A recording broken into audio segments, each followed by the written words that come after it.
Hey, boys and girls. Today we're going to read Chapter 9, Sticking Together. After I talked with Willie on Thursday afternoon, I felt like quitting the science fair. I really did. I didn't talk to anyone on the bus after school. When I got home, I went right to my room. Books and papers were spread all over the top of my desk. I had big batteries and spools of wire and giant nails spread around on the floor. I had markers and poster boards sticking out from under my bed. The more I looked at all that stuff and the more I thought about Willie, the madder I got. And right then I knew I couldn't quit. I just couldn't. I couldn't let Kevin and Marcia push everyone out of the way. Then I got an idea. I looked around on my desk until I found the science fair booklet. Then I read the rules again, and for the first time in 3 or 4 hours, I smiled. On Friday morning, I had my dad drive me to school. That way, I got there about 10 minutes before the buses. I didn't talk much in the car. When we were almost there, Dad said, "So, how's the science fair coming? It's next week, right?" I shook my head. "Nope, it's the week after. And I guess it's okay. Anything I can help with? I've never made electromagnets, but I think I understand how they work." I smiled and said, "Thanks, but I'm supposed to do the work myself.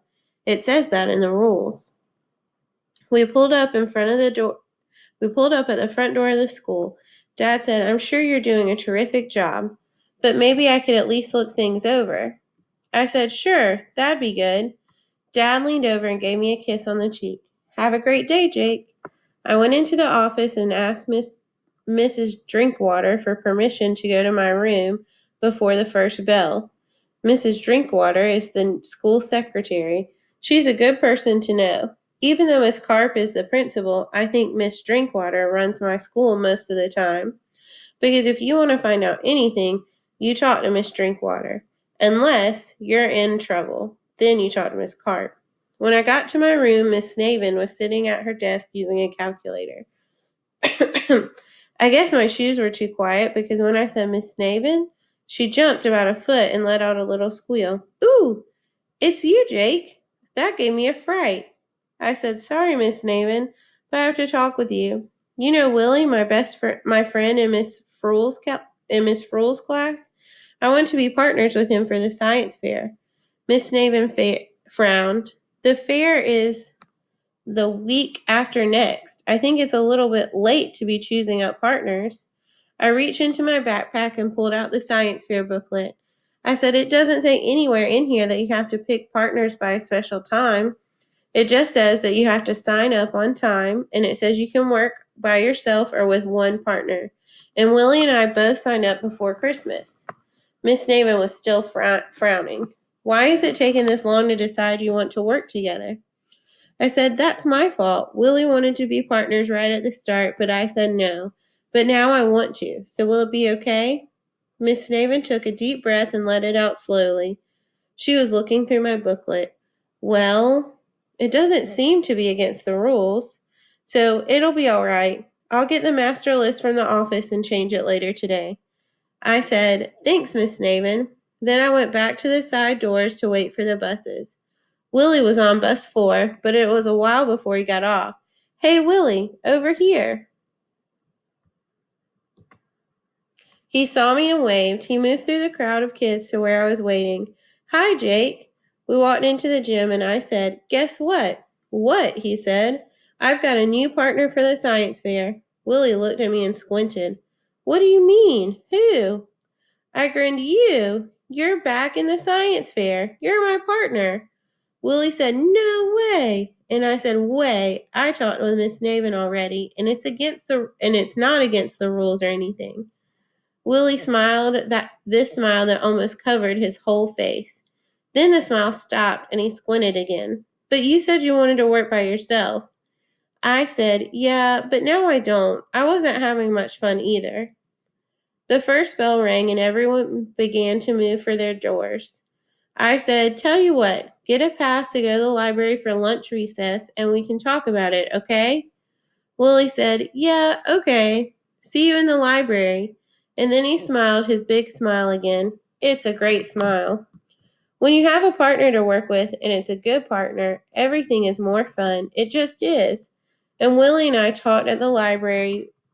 After Willie and I talked at the library, we decided to work on the magnets. He had been making a project about how different balls bounce. It's because Willie loves basketball and almost every sport. He's not very good at sports, but he still loves them. So he wanted to observe ping pong balls, golf balls, tennis balls, and basketballs bouncing. Then he wanted to guess why they bounce in different ways and then try to prove it. It was kind of an interesting idea, but Willie hadn't done much with it. When I told him about the electromagnets, he got all excited. You mean a regular nail turns into a magnet? I said, yeah, only I've got two giant nails a foot long. And at a junkyard, they have electromagnetic magnets at the end of a crane that can pick up whole cars. And when they shut off the power, bam, the whole car falls to the ground. Then I told him about everything we had to do, and Willie got more and more excited. He said he would ask his mom if he could come over on Saturday.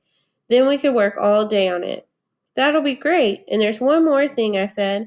I've been keeping the project a secret, especially from Kevin and Marcia.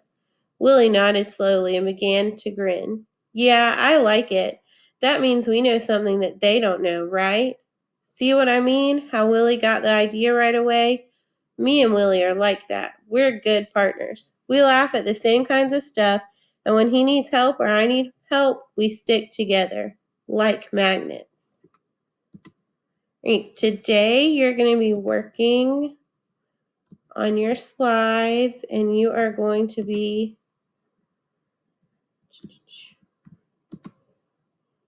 doing slide 23.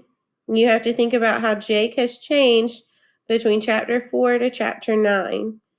So we're going to look at what exactly you have to do. You're going to look at Jake's behavior and thoughts in chapter 4. So I'm going to go back to my book slides and I'm going to look at chapter 4 because that was a couple days ago, so I don't remember exactly what happened. 2, 3, chapter 4. Chapter 4 was about the hunters, and he read everything about the science fair. He was really starting to work. He went to the library. He didn't. He kind of blew Willie off. He said that he didn't want to be partners with him, and he said, "Won't work, Willie. What if what we make wins first prize? Then what?" He didn't want to share the prize with Willie. He wanted to do it all himself. So then oops, that was too big. Then you're going to think about your conflict. A conflict is a problem that the main character faces. So what was the conflict that made Jake change? Think about in the last chapter, what went wrong? What did he start to not like? And then you're going to put Jake's behavior and thoughts in chapter 9. So how was his thoughts with the science fair different in chapter 9? Remember to write in complete sentences. I hope y'all have a great day.